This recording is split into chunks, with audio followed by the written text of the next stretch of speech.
MJ, welcome to the show. Thank you. Thank you for having me here. I've been following your journey now for a number of years. I've seen your rise on social media dating back to around 2020.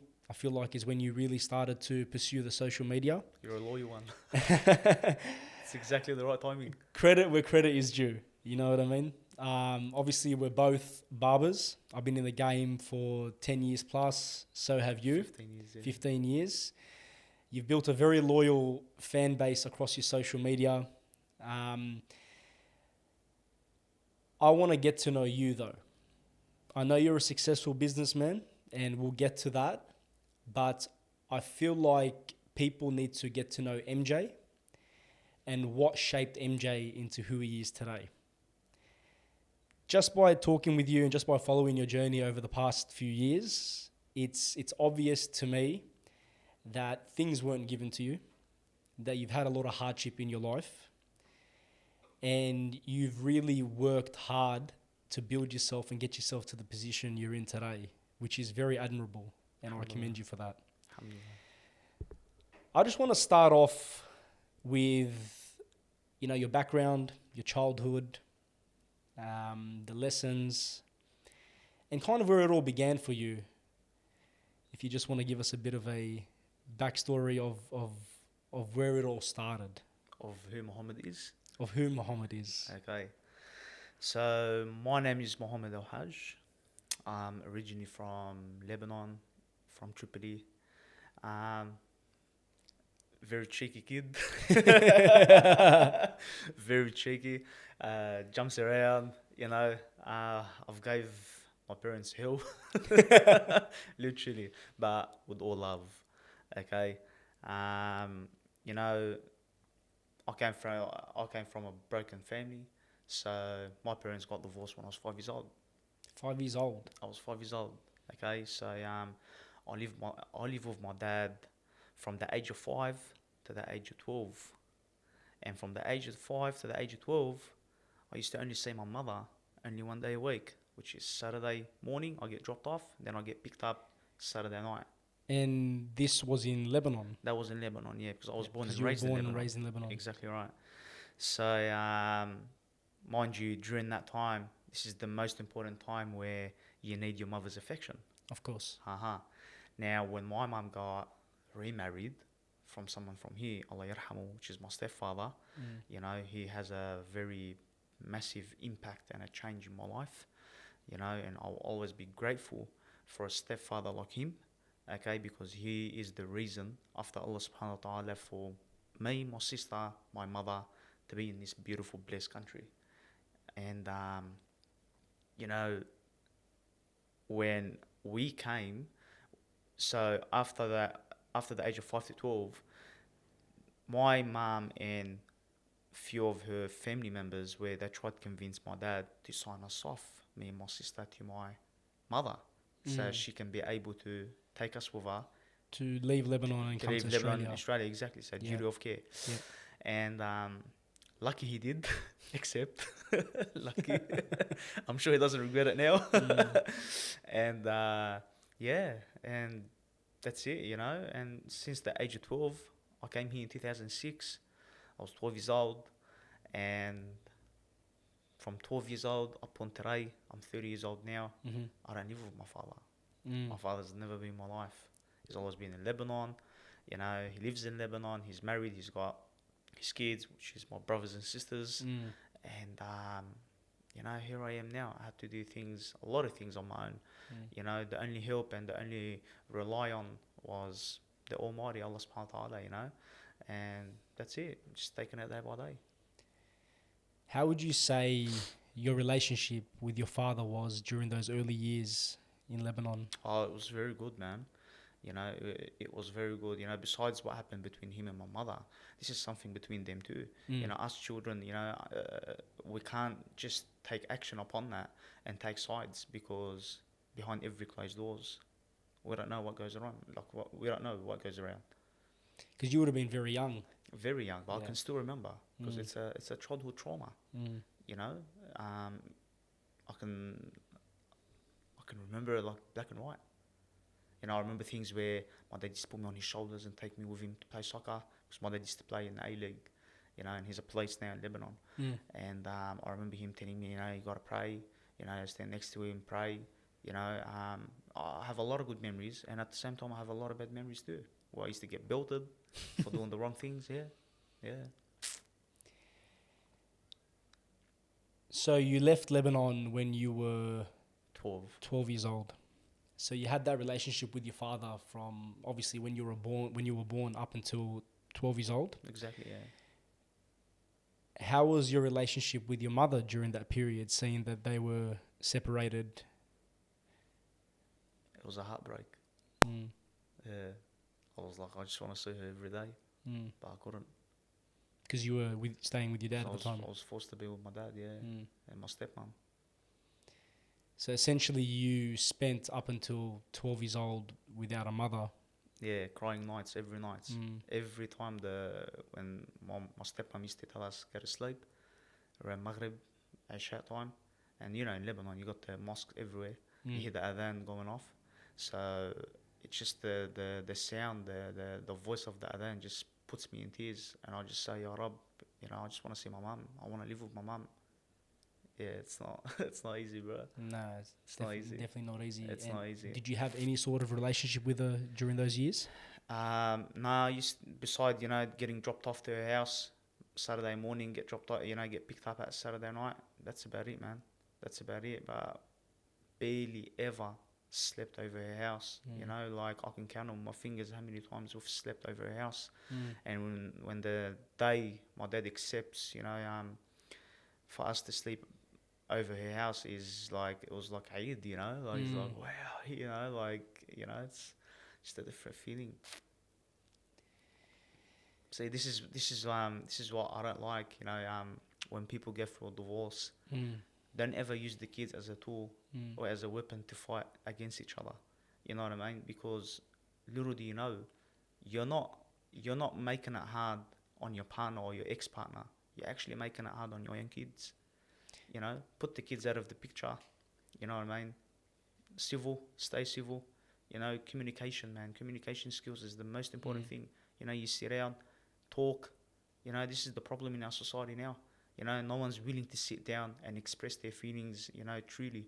Everyone just want to like, yap. You know, if not in front of you, they'll talk a lot of things behind your back. You know what I mean? You know, sit down, face the person, talk. Don't be afraid to talk. If I can't hear you, what you're feeling, I'm not going to be able to help you. You know, I'm not a magician where I can just read you and know exactly what's wrong with you. It's unfortunate that in today's society, talking about your feelings has almost become taboo. 100%. Like it's like you shouldn't talk about your feelings, especially men. Especially us men who grew up from a Arab cultural and Islamic background. Yeah. We're kind of always taught to be strong and just push through no matter what. That's it, bro. Keep your faith strong. That's it. Allah gives, Allah takes. That's how it is. You know, you put that mindset in your head. Allah gives, Allah takes. Allah subhanahu wa ta'ala gave you, He's going to take. One day we're going to go with nothing. We came from nothing, we leave from nothing. This is all, you know, it's all like, how can I say it? Just a way of living right now. Yeah. So you left Lebanon when you were 12 years old, and I thank God your father accepted at the time for you to travel to Australia with your mum. Yeah, he tells me till today, you know, I'm very proud of you. You know, I don't regret, because he was scared if my mum did the same thing. Because once we're under her duty of care, she's going to turn around and don't let us speak to him or anything like that. Look, I'm not saying my father was a bad man. No. He's such a beautiful father, the best of the best. You know what I mean? Trust me. But besides what happened between him and my mother, that's not my problem. Okay? And this is how I take it. I always take my hardships into, how can I say it? Like, I take it in a positive way. You know, I didn't let it change me to become the person, a hatred person, a person that doesn't love, a person that has a dark heart, you know, a heartless person. Nah, if anything, it actually made me a person with a lot of love, a lot of affection, a lot of attention. Like, I will love you, even if I don't want nothing from you, but I love you. I just love you. I don't know why. You know, I've got a lot of love for people. I've got a lot of affection for people. You know, I'm willing to help. You hit me up for any time of the day for help. If I can, I'll be there. I find it incredible that essentially you grew up without your mother up until 12 years old. And those are the essential years or the most important years for a child to be around their mother. And it could have easily gone the other way 100%. with you. Because I look at you now and I feel your energy and I feel like you're filled with love and you have a lot of love to give. And that could have easily gone the other way. You could have easily turned on your mother. You could have easily turned on your father for not being around. But I feel like you got a lot of love to give and it kind of shaped you into the person who you are today. It did, but you know what, Billy? It's not easy, man. It's not easy because majority of the society now, they take advantage of that love that you're willing to give. And I've been there. I've loved so much true people, you know, truly from my heart. But I got let down. You know what I mean? And I got let down really bad. Like, I got into a depression, you know, and, you know, I had to, like, get out of it.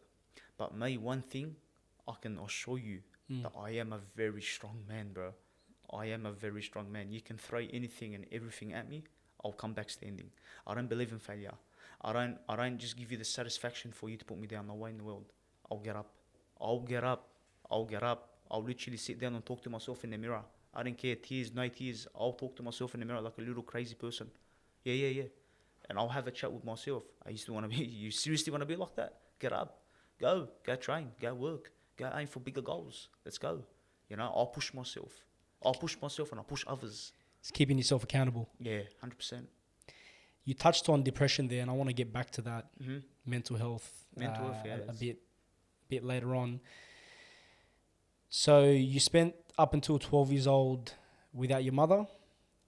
Now you're in Australia and you're 12 years old and without a father.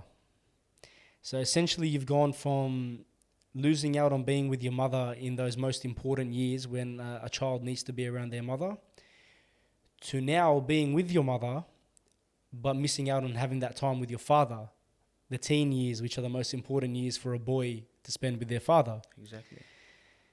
That must have been a huge shock to the system for you. It is.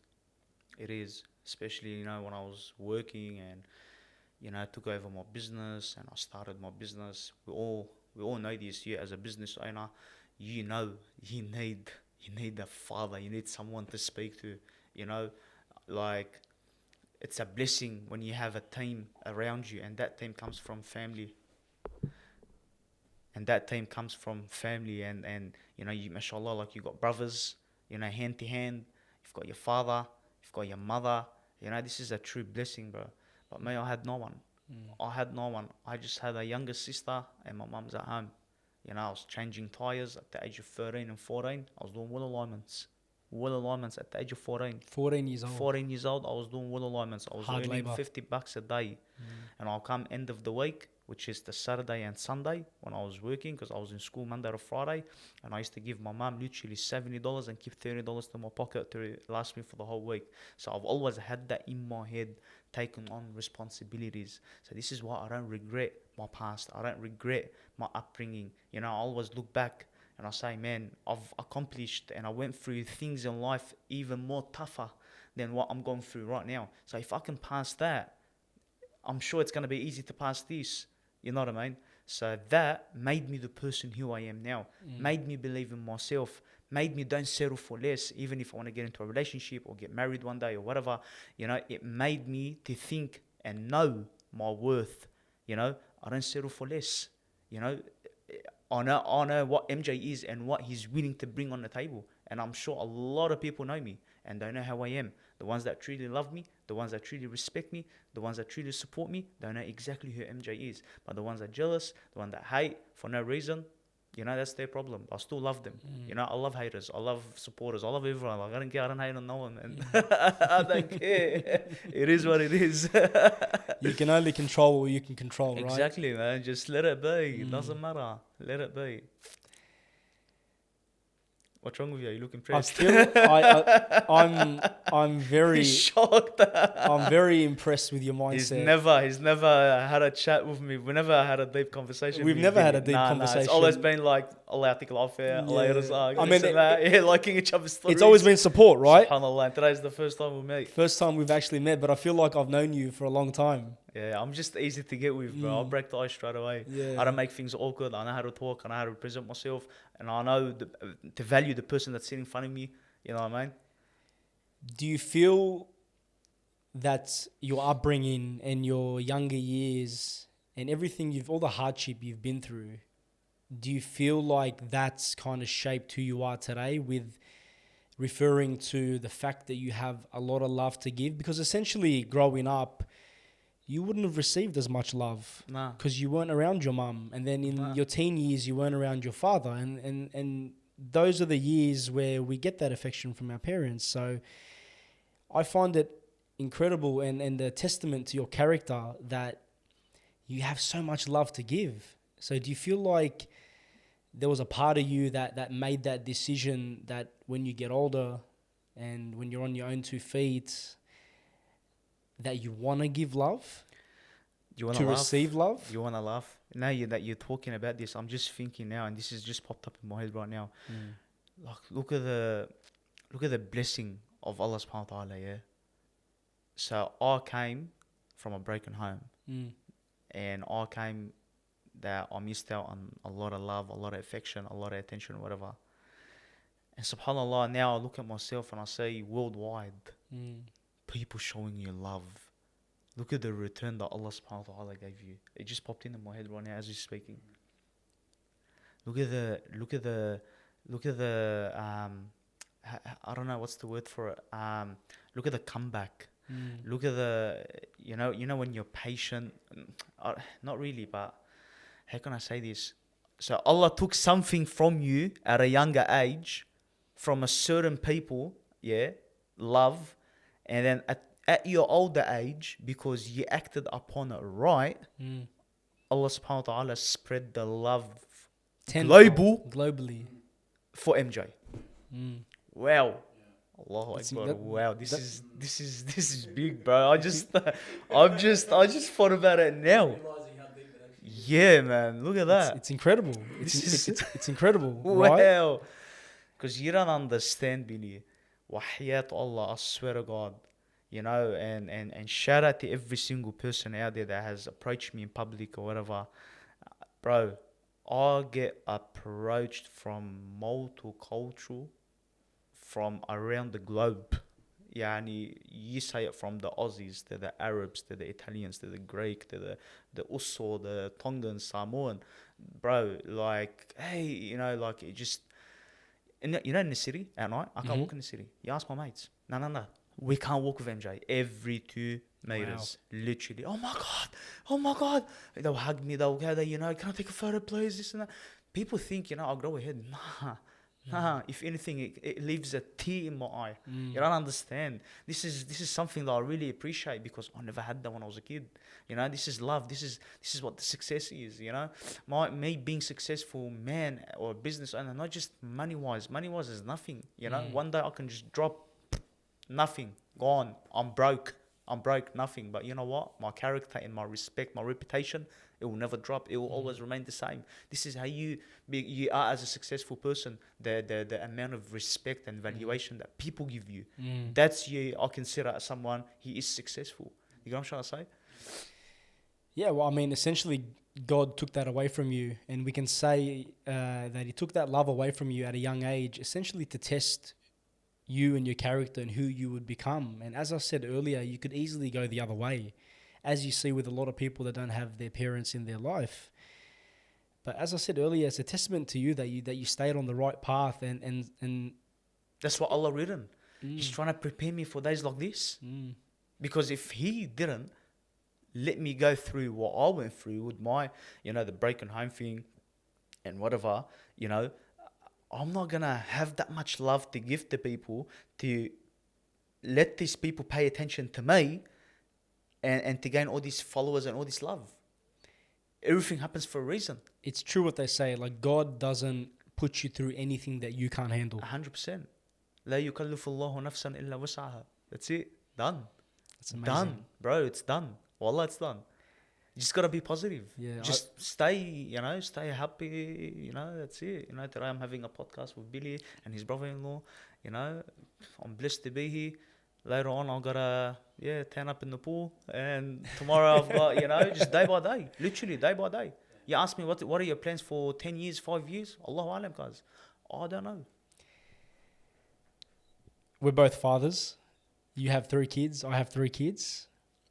How do you feel the way you grew up in a broken home? How do you feel that's shaped you as a father and how you treat your kids and what you want to provide for your kids? I'll give them the world.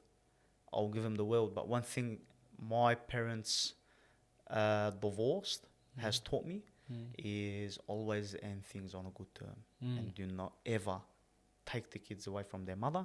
Do not ever take the kids away from their father. Always stay civil, which is what I'm going through right now.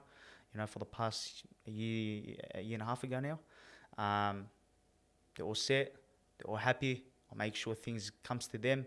I would not want to see them struggle, because if I let the mother struggle, that means I'm letting my own kids struggle. And that's what a real man is, and that's what a real man will do. It's what you said earlier. You never want to use your kids as a tool. No way. For your own gain, right? No way. They're my kids, and more important than my kids is the mother of my kids. She's the one that put up with them. She's the one that gave birth to them. She's the one that raised them, alongside with me as well. She's the one that, I went through some tough days. She never turned her back on me. Besides what happened, whatever, this is privacy. I don't talk about any privacy stuff on social media or anything like this. But to cut it short story, everything's nasir, things happen. Just don't let it change you, the person who you are. She's a great person. I'm a great man, and I know this. I'm a great father. I'm a great man. I provide. I do my best, more than my best. Okay, and alhamdulillah, man. Happy life, happy days. Oh, man. You must have a lot of love to give your kids. Yeah. Talk to but me nothing, about that. nothing beats the mother's kids. Look, I'm not gonna sit here and lie, man. Yeah. She loves them more than me, 100%. I'm not gonna see him be a hypocrite. Look, the love, the love. I can see it. There's times like, man, خلاص, sorry, just take him. Like, say, hey, I was like, yeah, man, I can't. Like, wallah, I can't. Nah, of course. Look, there's nothing like the love of a mother for a child. Yeah. We'll never take that away from the mothers, definitely. But I'm just interested to know, because you didn't have that from your father growing up. I kind of want to know how you translate that into how you treat your kids. Obviously, you have your kids from time to time, and If I was to call my kids right now on FaceTime and just give them a little joke, hey, you're in trouble, and I would love for you to see their faces, how they, well, what did I do, Dad? Off the bat, I'm very firm with my kids, bro. Made discipline. I'm disciplined with my boys at the shop. I'm disciplined with my kids. I just don't like mix of a lot of like black and white mixing together. It has to be like, I'm very firm. Like I'm straight like that, man. Work is work. Joking around, we'll joke around. There's boundaries. There's respect. There's limits. You know what I mean? But when it comes to like being firm. You done something wrong, I have to sit you down and I have to explain to you why you did something wrong and what did you do wrong, and I have to explain to you to not do it again and how to not do it again. You know what I mean? My kids, they have so much love and they fear me, but out of love. Out of love, yeah. They fear me out of love. They love me out of respect. They fear me out of love. It's very deep. They don't fear me because they get scared of me. No. If they know they're in trouble, they'll start crying. But guess why they cry? Guess why they're crying? Because they know that they upsetted me. Because my son once said it to me. I go, Dad, why are you crying? I'm not even yelling at you. He goes, yeah, I know what, because I made you upset. See? Wow. Say that. Even that, but still, you do your duty, bro. Go see your kids. Try get some prayers with them. Ask them, how's your day? How's school? Ask them. Get close to them. They're your mates. Literally. Alhamdulillah, my kids, they're old now. Like, they're older. Like, I've got a 9, almost 8, and a 4 years old. Yani, mashallah, yani, they're like your best friends. yeah, especially my daughter, Dakhir Rabbah. There's nothing like the love of Oh a my father God. and daughter, right? Oh my God. I named her after my mom just so I can call her Ya Ummi. You touched on depression a little earlier Yeah. and mental health. It's good. Yeah. It's a recharge for the human body. Talk to me about that. Oh, it's the best. You know, I'd love to get through depression again. I swear to God, because the ideas and the things that goes through your head, wow, that's only if you're a positive person. But if you're a negative person, it's gonna drown you. Okay, so depression is good. I find that it's like a detox for humans' body, literally. You know, you go through that phase where not really stay away from a lot of people, but there's certain people that you stay attached to, and this is the time where you enjoy it. When you go through a hardship, when you go through a sort of a depression, not anxiety, but a depression, you know, being sad, you know, your body needs it. When your body is happy, give it its rights and be happy. But when your body wants to cry, don't sit there and block it. Nah, cry. Cry. Give your body that your body wants to cry, cry. There's no shame. Cry. Your body wants to be upset and depressed, be upset and be depressed. Was there a specific moment in your life that kind of forced you into depression? Like, or was it a build-up of things, or because you've obviously gone through it yourself, the way you're talking about it? Was there like a pivotal moment in your life that kind of pushed you into that dark place? Or? Look, how can I say this? It's a long story, okay? It's more like something that did happen with me a few years back, and that kind of triggered where I just felt sorry for myself, and I just said to myself, like, I don't deserve this, man. You know, I actually don't deserve this. Like, I went through this when I was growing up, and then something, yeah, mate, I'm very private. Like, I don't like to talk about, there's certain things I don't like to talk about it. So I went through something, and then I went through something, and then something again, and all these things that I went through, it's the same weapon they all used against me. Do you get what I'm trying to say? Your love. Yeah, they take advantage of your love. Like, come on, man, they people know how to love. I swear. Or maybe it's just me. It's my fault. It is my fault. It is. But you know what? Why do you say it's your fault? It's my fault for not looking in any better.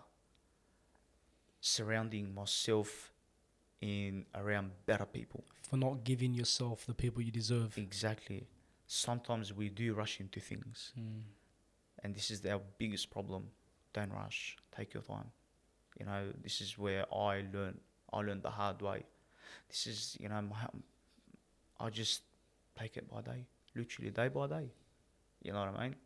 But yeah, I eventually snapped out of it, and I worked hard, renovated the whole shop, added more chairs, opened up in a Barber Academy, and I went Melbourne, done a course there.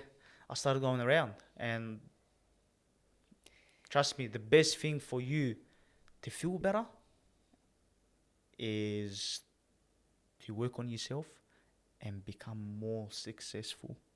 And sky's the limit. I still got a lot of ideas, and I've got a lot of goals that I want to achieve. And inshallah, ya Rab, it will happen. I have no doubt. So you're a very successful barber today in a business, in my eyes anyway. I will never say anything about myself, but I from someone looking from the outside in. Wallah Billy, I'll tell you something, wahat Allah. You know, I have who was it? Someone that said it to me. Anyways, last week someone said it to me. He goes, Muhammad, you underestimate yourself. And I go, yeah, I do. But you know what? I'm happy to have these thoughts in my head and underestimate myself, because it keeps me humbled. Keeps you grounded. Yes. I don't want to go out of that line and think I'm something.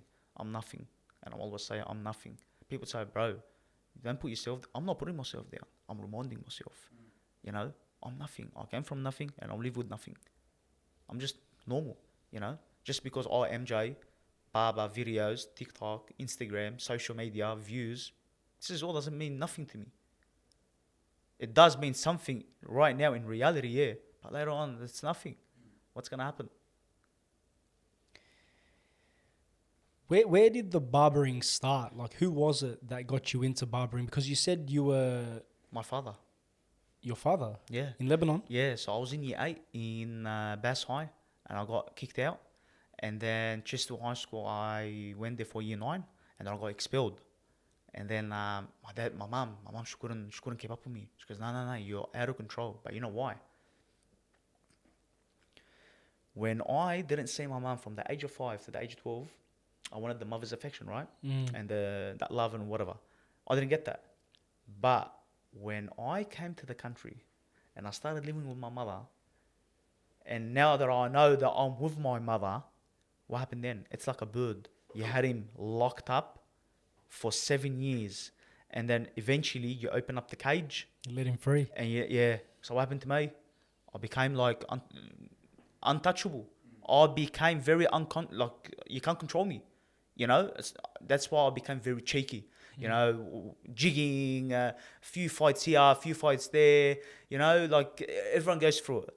You know what I mean? So my mum, she couldn't keep up with me. You know, so she called my dad and she told him, look, please, your son is doing my hair in. He's out of control. Yeah, he's out of control. You need to do something about it. So he booked me a ticket to Lebanon, and it was a one-way ticket. Literally, I stayed there for 6 months. 6 months. I done a course, Barber Academy in Lebanon for 3 months. And the teacher that was teaching me, he told me, he goes, you're going to be something in the future. You have a touch on you. I swear to God, Wahiyat Allah, with the blade. We're learning on the, what's it called? The balloon. Yeah, nah, not the balloon. The what do you call it, man?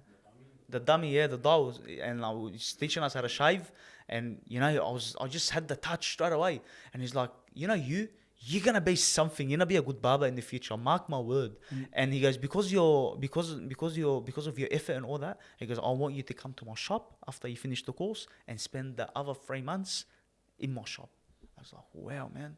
So I spent 6 months in Lebanon, coming from Australia, thinking I'm going to live my life and have fun and be in Beirut every day. Yeah, nah, man, I was in the Ibbe. I was in the Ibbe, brother, every day from 10 in the morning to 10 at night. You know, and that's it, man. My dad paid for my course, I remember, $200 American a month. So he paid $600 American. Which was a fair bit back then. It was a fair bit. Yeah, it was a fair bit. But alhamdulillah, man, Allah subhanahu wa ta'ala, you know, gave me, and now, you know, they don't have to worry about nothing. So you spent essentially 6 months in Lebanon with your father learning the trade. Yeah. And you've now come back to Australia, and you're how old? So that was back in 2010 when I done the course. And then I started in Lakemba, Ferris. Shout out to Ferris Salon. He's the Ferris one that taught Salon. me. He's the one that taught me, man. He's my role model. He's been around for a very, very long time. He's been around. He's an for a OG long of the game. time. He's the OG, bro. He's the OG. Even if you see me doing the scissors and comb, Yep. the way he holds the comb, the way I cut with my scissors, exactly like him. And he'll even say this. He goes, "You're the only one that took the touch of me." So you were essentially with him up until for 5 years. Up until it was time to 2010 to 2000 end of 2010 to 2015. 2015, I worked at my shop. All my life, in that 15 years of barbering, I've only worked at 2 shops. Loyalty is a key.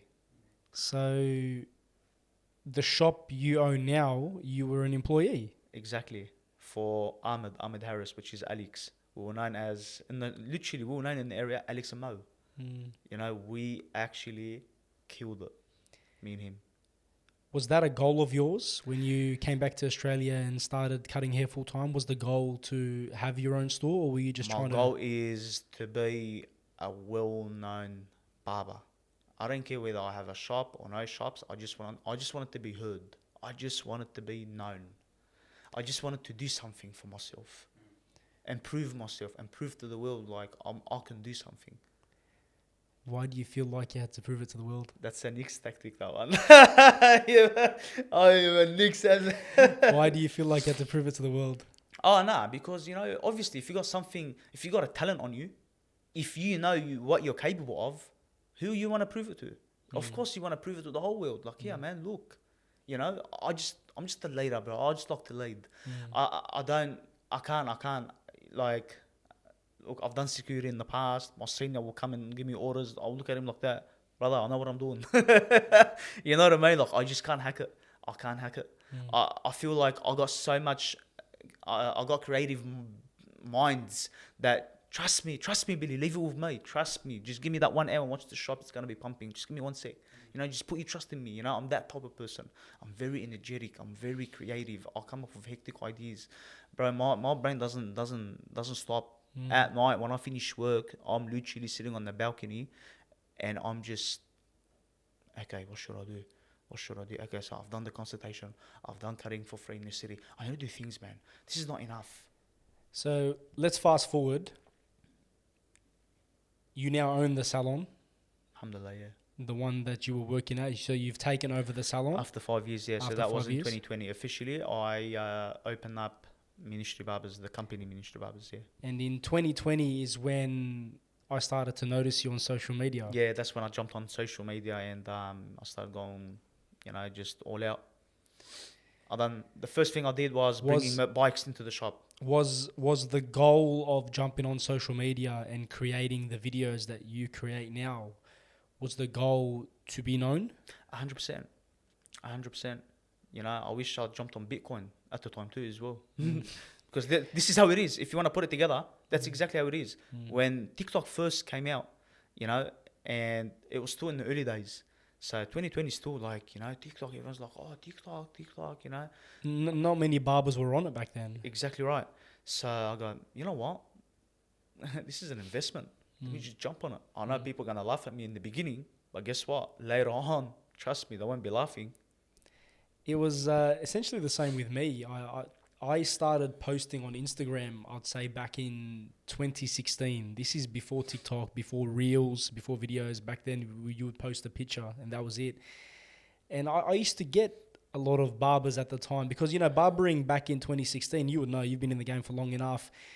It was still known and seen by a lot of people as something that you do if you kind of don't know what you're doing with your life. There was this stigma around people becoming hairdressers. And when I started posting on social media, a lot of the barbers I was working with at the time used to laugh. Like, what are you doing? 100%. You're posting a picture on Instagram. Like, who do you think you are? Yeah. Yeah. And I used to think to myself, okay, there's 2 ways to go about this. I can listen to these guys and be like, yeah, you know what? They're right, or just keep going. 100%. 100%. A lot of people laughed at me. And guess what? A lot of these people that laughed at me in the beginning, most of them, they reach out to me to give them a shout out for their businesses. Do you think I say no? No. Because I won't treat the person the way they looked at me in the beginning. I always stay the better person. I always stay the better person. You done something wrong by me, I won't treat you back in a wrong way. Nah. If you come back to me reaching out for something, I'll come and help you, and I won't bring up the past. Going into your business, you've got a couple of staff members. You've got a few staff members. 6, yeah. 6 staff members. Yeah. And from what I can see, there's a lot of loyalty there from your team. You don't really chop and change as much as some other barbershops would, not to mention any names or anything like that. 100%, yeah. And I feel like when I watch your videos and the way you interact with your staff, it's almost as if you're like a father figure for a lot of these boys. Yeah, I feel like they're under my responsibility. Like they're responsible by me. I have to take care of them. And haram, look, I've got older people, like older than me and younger than me. And they all, when they do something or when they go through something, they'll come and take my advice. They'll come and sit down with me, Even me, if I'm going through something, I'll speak to them. What do you reckon, man? I like to hear different opinions from the youngest to the oldest. I don't judge. Sometimes a young kid can give you the best little lead where to start from. You know what I mean? So, we're good. We're good. They're good boys. Allah yahmiyahum. Shout out to them. I love these. Like they're a great team.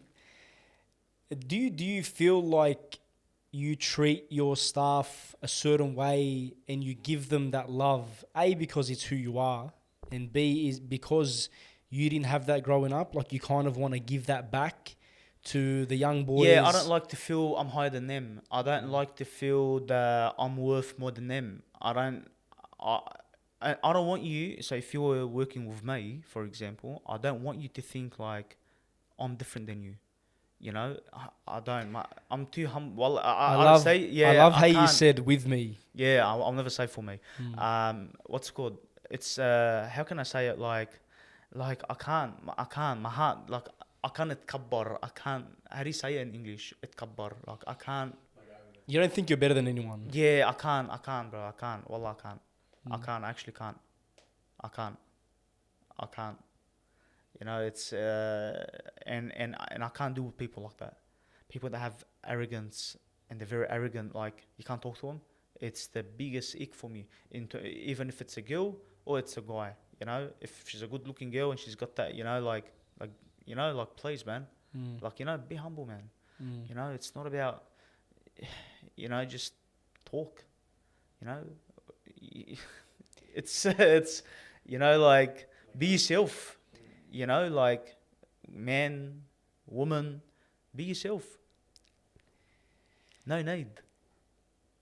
Yeah, and do you feel like because of all the love you put out there, do you feel like, because I feel like you're someone that wears their heart on their sleeve. You are what you get. Like you are what you say. I look at you and I can, just feeding off your energy, I can tell that you are you.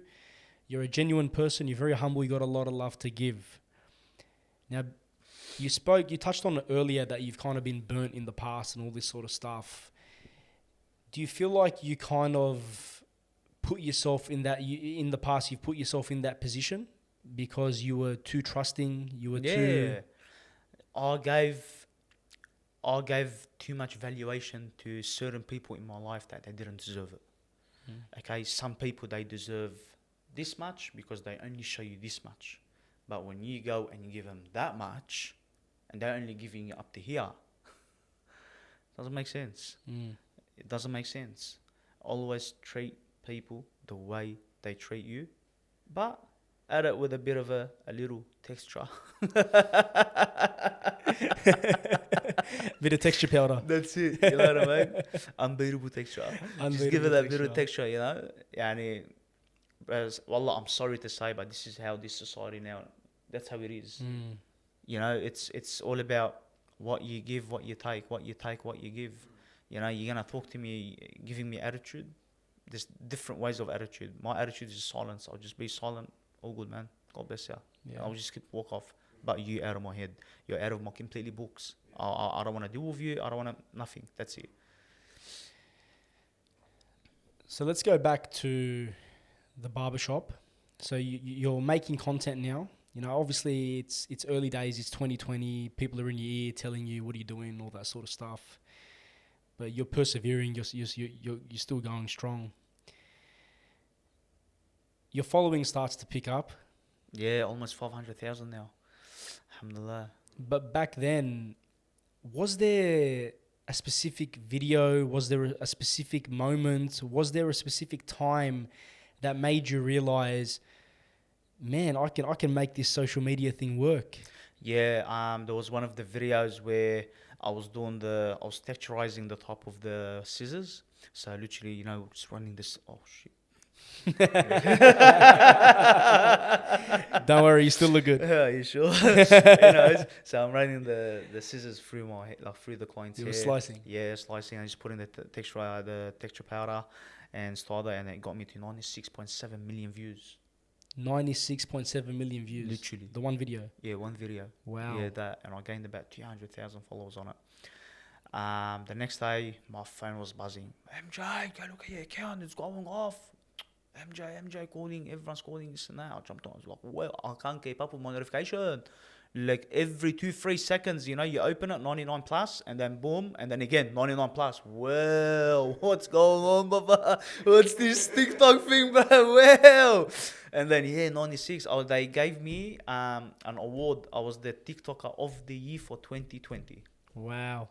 Yeah, man. Wow. Yeah, so that's yeah, Australia. Yeah, Australia wide. How They sent me an email, yeah, and they had it on the top for like one day. Yeah, they had it like Ministry Barbers TikTok of the year. Yeah, yeah. how was the feeling? Like how was that as a feeling? Because we just touched on earlier that you wanted to be a known barber, and it's almost as if you blew up overnight. Yeah, bro. It's like that girl. What's her name? Leah Hilton. What was her name? The one that she got the most viral. She's got 1 billion, I'm and not she too got the sure. TikTok of the year in 2024. Okay, so if you were to go back to 2020, the same thing what happened with me. I was the TikTok of the year in Australia, but she got it around the world. Australia, well, man. Well, 1 billion, Yeah. 1 billion views. Allahu Akbar, 12 views, bro. Like, yeah, bro. What do you mean? More than Ronaldo? So, talk to me about that feeling though. So I was blessed, alhamdulillah. Wallah, I was very happy. I was very happy, and that gave me more motivation to even give more and more and more. And I started hitting millions. But then, I deleted that video. I deleted all my videos that had music in them. Now, the reason why is because I got lectured by someone that I really highly respect. He's a close mate of mine, very religious. You know, I'm not fully religious. You know, I'm not gonna sit here, but I do fear Allah subhanahu wa ta'ala. I do things for the sake of Allah subhanahu wa ta'ala.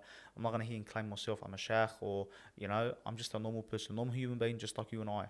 You know, a person with his sins and a person with his deeds. Good deeds, bad deeds, simple. But there's one thing that it did, I paid attention to, and it's really important. You know, there's a good deed and a bad deed. You know, a good deed when you give, when you do things, you know what I mean? Even when you're in your grave, your good deed will always be running. Now, music is your bad deed. So when you post, don't get me wrong, on my stories, I post music. It runs for like 24 hours, gone. But when you're posting videos that has excessively words of music or whatever, you name it, especially that video, the 96.7 million, I had the worst song that had swearing in it, whatever. You know what I mean? So I couldn't keep it. Now, when I got told that music, it's a bad deed and it's running, and even when you die and this music keeps going, so your bad deeds. But this is something really serious, man. Like, this is something, you know, so that's why I had to change up my whole content. So I had to keep it natural. I noticed that you went from posting music and all that sort of stuff and to then, now just my voice. just your voice. Yeah. So in terms of pranks, in terms of, you know, doing things, for example, like little skits about how customers act fussy on the line, you know, so things like that. Things that will go viral, but I don't need to put music. You know, the reason why I put anashid in the background, that's only if I'm doing some community work. So I'm at a school, I'm teaching the kids, you know, there's one like, Hallaka sirrun indallah. You know, like, it's very soothing. Like, it just, people, the person that's watching, wow, man, look at him, you know, like, come on, this is part of marketing as well. You know, like, you can do a lot of things. I don't need to fall into music. Because if these videos get saved and a lot of people listen to it and listen that 1, 2, 3, can you imagine the scenes that you're copying? Yeah. Bro, this is something really serious. So that scared the hell out of me, man. And I was like, you know what? I'm going to delete all my videos that had music in them. Oh, How'd that go for you? It was a heartbreak. Yeah, it was, bro. What do you mean? The 96.7 million? I had 26 million likes. I'm down to 6.3. 6.3 million likes, but I was on 26 point something million likes on my TikTok page. And then when I pressed delete, hello me, I'm stupid. You know why? Because I could have just hit it to my eyes only, and it doesn't be around. In that way, I can keep the likes. I didn't know. So You could have archived them. Yeah, what did I do? I deleted it. Deleted it completely. You know what I mean? So what happened was, when I was deleting it, TikTok goes, are you sure you want to delete this video? Yes or no? I was like, I go, man, bro, what do I do? He goes, and then he said something there and then. He goes, Muhammad, everyone already knows you. You don't need that video anymore. Yeah. Like, you know what? You're right. But You it's still like, God. you still have the followers anyway. Subhanallah, man. After I deleted that video, I had about more than 15 videos all in the millions. Go viral. And that was the only video that I had in the million. The 96.7 million views, that was the only video I've had in a million. So it's like the reward came back 10 times bro, over. I've had like 16 videos after that, or like 7 million, 5 million, 3 million, this and that. You know, I'm happy with that. I'm happy. Alhamdulillah. Sure, 3 million, 2 million, man. That's good views. I notice you do a lot of work within the community now. Yeah. Is it just a part of you that wants to give back? Yeah, man. It's you know what it is? It just, I can't be thankful enough to Allah subhanahu wa ta'ala. So I feel like I'll do it just for him. Like, for example, all the NDIS providers, when they bring their, you know, participants to give their haircuts. I mean, I know the government pays for them, you know, but it's something between me and Allah subhanahu wa ta'ala, you know. I don't want the money. I don't want it. Why? Oh my God, are you normal? Like, this is not from us, this is from the government, you know. Like, yeah, that's fine. I don't need the government money. It's all good. I'll do things, you know, to give barakah to my shop, you know, to keep my shop always flowing with customers, you know. It's my intention, you know. And that's why I feel like, you know, I'll do it. So like, it's like thank you Allah subhanahu wa ta'ala. Like, thank you to where I am today. You know, I appreciate the bad before the good, and I appreciate the little thing before the big thing, you know. And I'm very content. Alhamdulillah, wallah, I'm very content. I don't care what you wear, I don't care what you got, I don't care what sort of car. I can go buy the nicest car right now. You know what I mean? I'm just very simple, man. I stick to my Hilux, running over people. You know what I mean? I'm very simple. Like, bro, just alhamdulillah, I'm content. Alhamdulillah. But yeah, I do have a goal, I do have a dream, and I know for sure that Allah subhanahu wa ta'ala has got it there for me. Inshallah ya Rab, inshallah ya Rab, inshallah ya Rab, a franchise. That's my dream. That's the goal? That's my dream. To franchise Ministry Barbers? That's my dream. Because I believe that I have a beautiful name, a very good name. And that's the dream, inshallah Rabbil Alameen. I want to have a massive franchise. And I'm not just saying nationwide, international. International. Sky's the limit. Bro, I'm very hungry, I'm telling you. Straight out. I'm hungry. Not for money. No. Success, bro. I want to leave something behind where, like, wow, man, this guy built an empire, you know, and I was able to help out all the youth. Wahat Allah, always make dua, Ya Rab, make me rich to feed, to help, you know. Wallah, like, I'm happy, like, I'll build a mosque, I'll build a hospital, you know, like, imagine that, man, waking up and having like 60 million. What would you do with 60 million if you wake up? That what's his name? LMCT. Adrian Portelli. Imagine you cop a phone call from him, and he tells you, you know what, man, I want to give you 2 million. You know what I'll do with 2 million? You probably laugh at me. Well, I'll probably give half of it away, just for charity. You know what I mean? Like, you know, like, it's nothing. Having too much money is scary, because things get boring. You can do whatever you want in life. You know what's the beauty in life is the struggle. You know, chasing something that you want. You want this car, you have to work hard so you can earn it. It's exactly what they say. Like, if you're given something, you don't value it. 100%. You're not going to look after it. But when you work hard for it, you're going to cherish it, man. Yeah. You're going to value it. If you work hard for it and you spend, you know, a decade, 15 years, however long you've been in the game for and working towards it, you're really going to value what you've built as opposed to it being given to you. So that's why now I've opened up my Ministry Barbers Academy, because I'm trying to get barbers. I'm trying to make a lot of barbers, you know, in the industry. Because I know you get sometimes, you know, you get barbers, you know, they don't, like, it's sad to say, but they kill us with wages. Like, they just barely know how to do a taper, and they ask you for $400 a day. You know, like, it's hard. And I know a lot of business owners, a lot of barbers out there, they're struggling. You know, they can't keep up. Why? Because there's a lot of shortage in barbers. So now this is why I've made Ministry Barbers Academy. And this is not it. I've got big plans for this. Where I, like, big plans in terms of, on the day of the assessment, I'm going to call out Billy. I'm going to call out all business owners. Come down, networking with these kids. Come watch them. Come watch these kids. You might be interested to take 1 or 2 of them. You know, you can just take. That's what I want to do. I want to actually teach and send out, get them jobs. I don't want to keep them on the streets. I don't want them to just keep cutting in the garage. Cutting at home, it's not a full thing where you're gonna grow.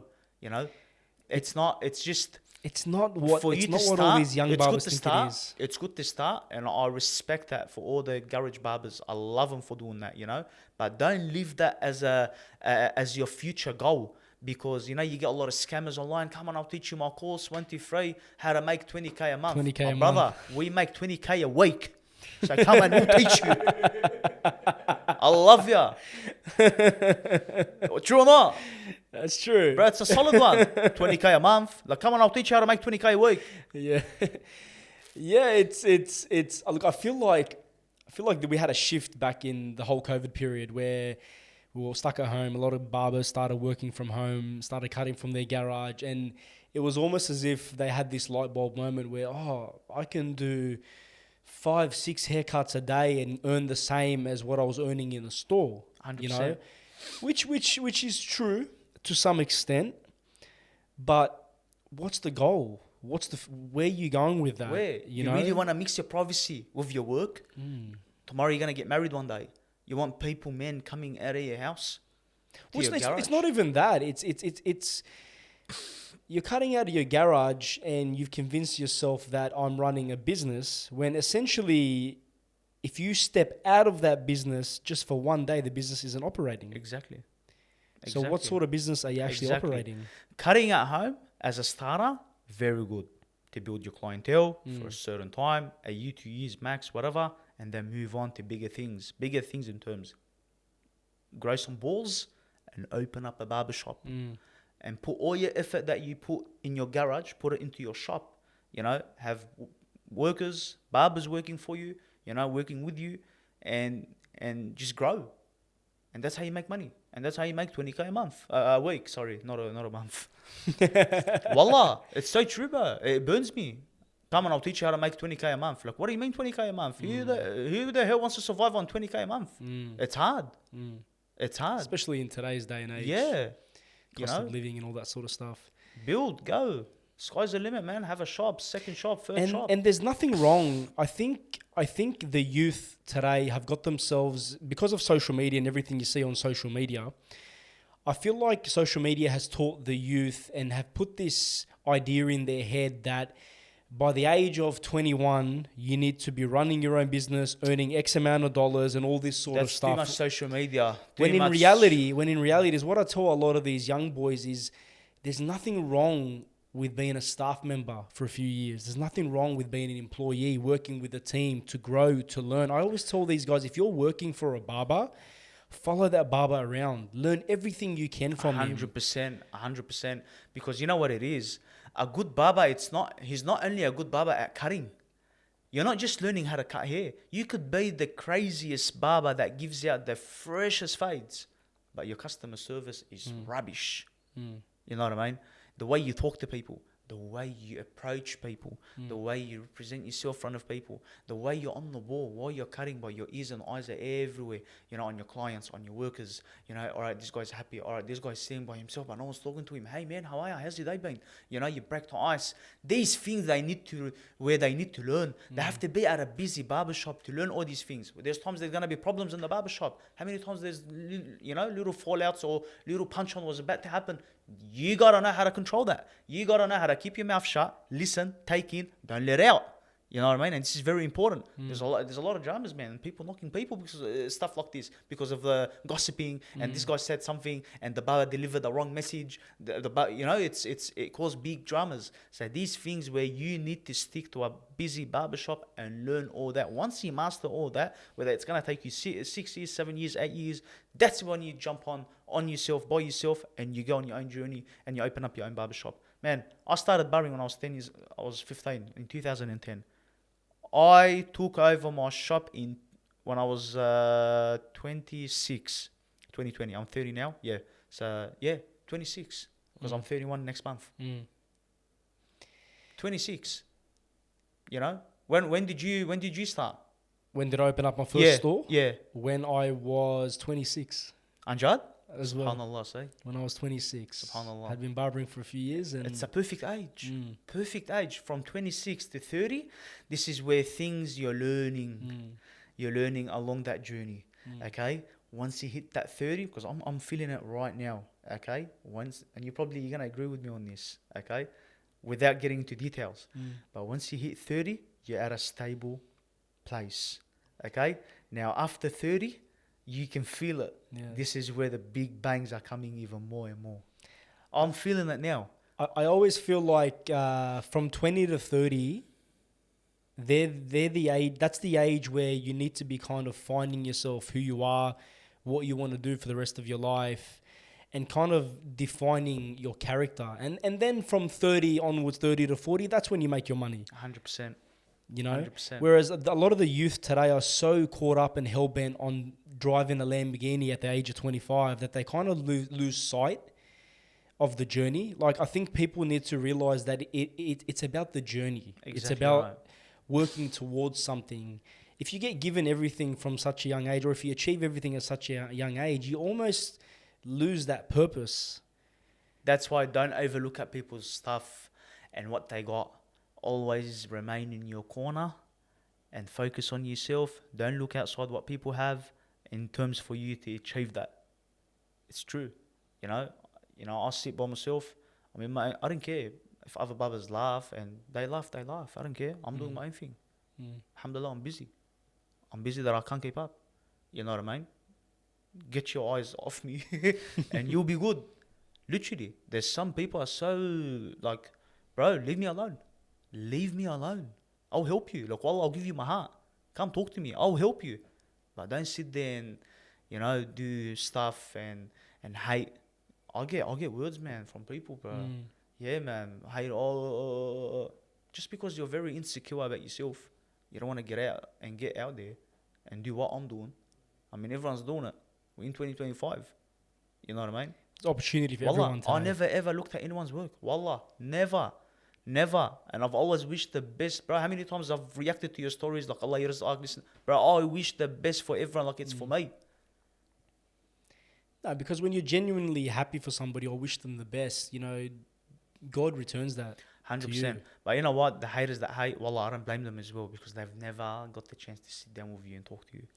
But if they were to sit with you, like I've gained so much haters turned into Friends and bro. fans and Uqsam supporters. billah, there was once I copped a message from someone.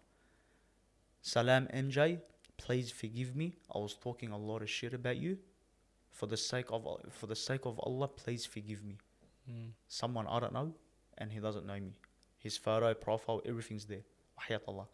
And I messaged him. I go, don't be silly, bro. Allah subhanahu wa ta'ala forgive you. Wow. Imagine that someone had the, like he's actually approaching to you.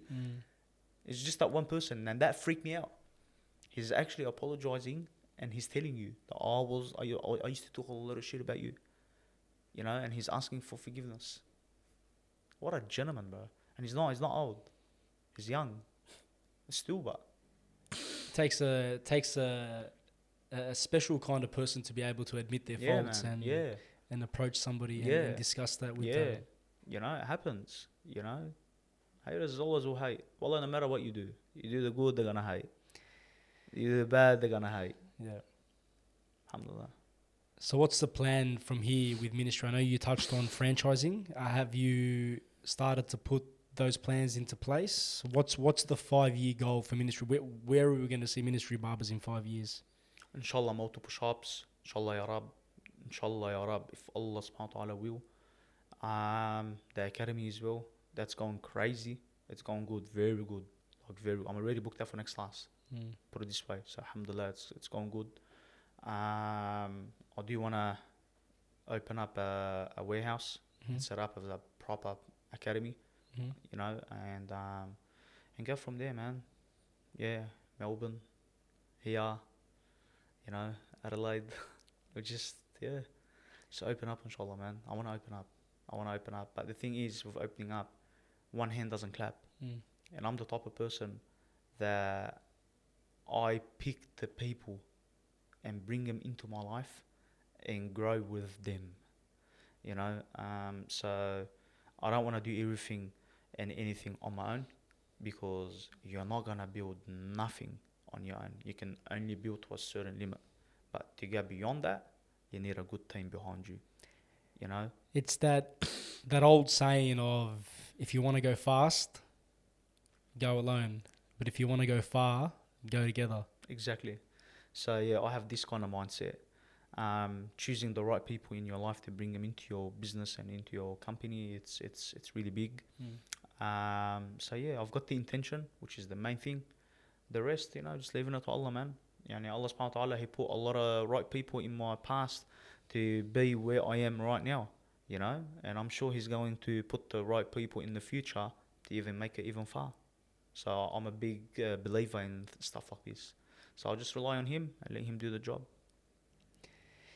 MJ, it's been a pleasure having you on. Thanks, It's bro. been a It's pleasure getting to know bro. you properly. I mean, as I said at the start of this conversation, I feel like I've known you for 5 years, but this is the first time we've actually met. It's and a deep had conversation, a deep conversation that, maybe if we were to catch up, we'll never even have this sort of conversation. I have no doubt in my mind that your drive and your ambition and your faith is going to get you far and even beyond Inshallah. where you want to reach. Inshallah, for all of us. So all keep of doing us. what you're doing. Keep being that role model for the youth. And I Alhamdulillah, wish bro. you the absolute best. I love you, bro. Allah, thank you very much for having me here. And thank you. Thanks for the brother-in-law. He's sitting silent there. It's all right, don't talk. Nah, legend, man. Thank you. And I just want to say, shout out to everyone for your support, for your love. It's your boy MJ here from Ministry Barbers. He loves yous. And whether you're a client, you're a customer, you're a family, whatever you are, even if you're a supporter from just on social media, trust me, your love doesn't go unnoticed. I love you from my heart. And thank you very much for watching. And thank you for following. And make sure you follow Billy. Follow Billy now. Yallah. Absolute gentleman. Habibi, bro. Thank you, MJ. No worries.